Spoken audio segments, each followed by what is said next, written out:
was in Manchester on Sunday for the Conservative Party conference, but fortunately or unfortunately I was lucky enough to be able to fly to Dublin on Monday in order to do a recording for the BBC of Holi, which is a Welsh language any questions type programme, and the whole issue was about Brexit. But again, every time I go abroad I'm fascinated by the number of Welsh speakers that we managed to find, and on this occasion I actually found somebody from Llanrwst who was very happy to ask a question and share a pint of Guinness afterwards.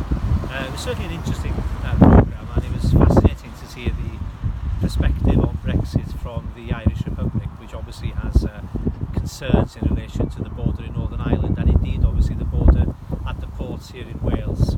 So flying back from Dublin on Tuesday, I then went back to the conference, showed my face as it were, but due to a cold, obviously because I'm a man I'd call it a flu, I decided to head home on Tuesday evening, which is very, very unlike the Prime Minister, who struggled to do her speech, suffering from a very bad cough. And I think there's a comparison to be made between the MP who decided to go back home as a result of a cold and the Prime Minister who soldiered on regardless.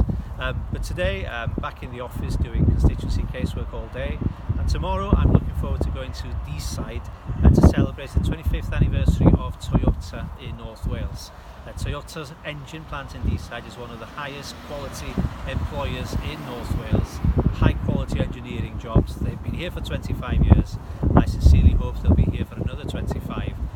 But in order to ensure that they are here for another 25 years, we really do need to have a deal, a post-Brexit deal with the European Union. And those people who say that we should leave the European Union without a deal are ignoring the needs of companies such as Toyota. I can assure you this government and the Wales office are doing no such thing.